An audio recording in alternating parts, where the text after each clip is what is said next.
สุขสบายดีเนาะมื้อนี้มาพบมาพอกับซ่องใบลมคนสวนซาแนลนะพี่น้องเนาะมื้อนี้เฮาสิมาปลูกหัวสิงไข่นะพี่น้องเนาะปลูกหัวสิงไข่ง่ายๆพี่น้องบ่ได้ยากเนาะพี่น้องเนาะปลูกหัวสิงไข่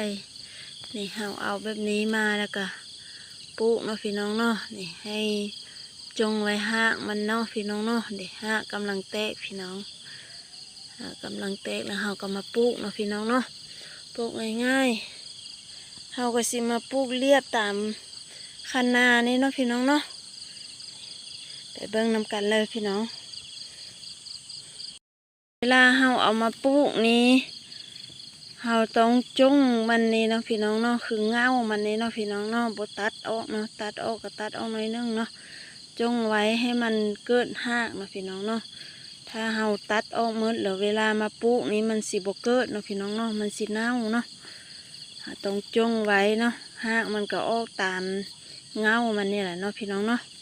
ไปเบิ่งนำกันเลยพี่น้อง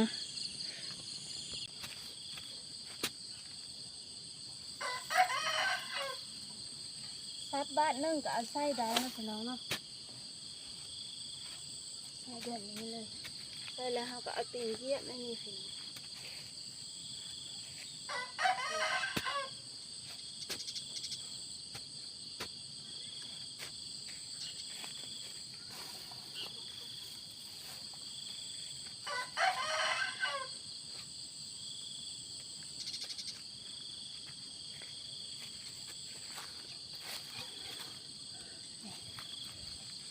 ง่ายๆพี่น้องปลูกแบบนี้เลยพี่น้อง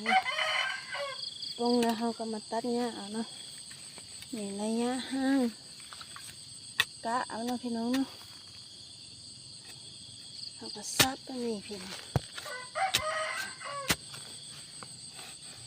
นี่นะพี่น้องเนาะนี่ก็เอาหัวสิงไข่มาใส่เลย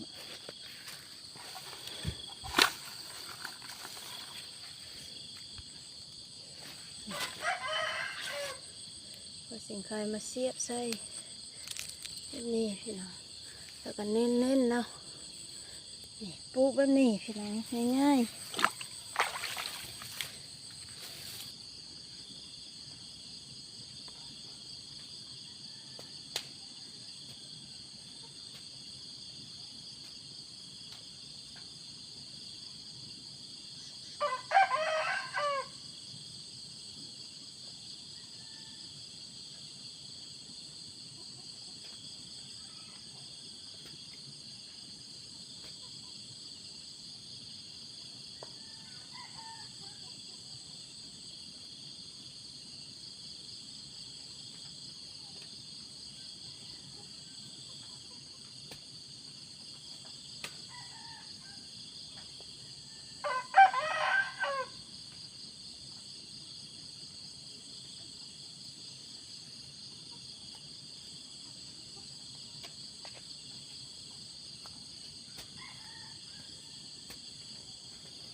แล้วเนาะพี่น้องเนาะนี่ก็ยังบนสุดคันคูเนาะพี่น้องเนาะทางภาคนั้นเฮาก็สิปลูกอีกเนาะเบื้องนั้นเนาะพี่น้องเนาะแล้วเฮาก็เอามาปลูกใหม่อีกเนาะปลูกเทื่อละเล็กเทื่อละน้อยเนาะพี่น้องเนาะตามเฮามีเวลาเนาะญาติเวลาพี่น้องปลูกตามคันนาเนาะพี่น้องเนาะปลูกแบบนี้เลยพี่น้องระยะห่างนี้กับประมาณ80 เซน90 เซนเนาะพี่น้องเนาะกะเอาเลยพี่น้องเฮามักแบบใดเลยเด็ดเลยเนาะพี่น้องเนาะอันนี้ก็เห็ดแต่เสาเนาะลูกยังพันตื้นญาติเวลาเนาะพี่น้องเนาะเห็ดมือละเล็กมือละน้อยผูกเรียบตามคันคูเนาะพี่น้องเนาะเอาคลิปนี้ก็จบเพียงเท่านี้พี่น้องขอขอบใจ FC ทางพังลาวพังไทยนะพี่น้องเนาะที่ติดตามรับชมช่องใบลมคนสวนชาแนลเนาะท้ายสุดนี้ก็ขอกล่าวคำว่าสบายดี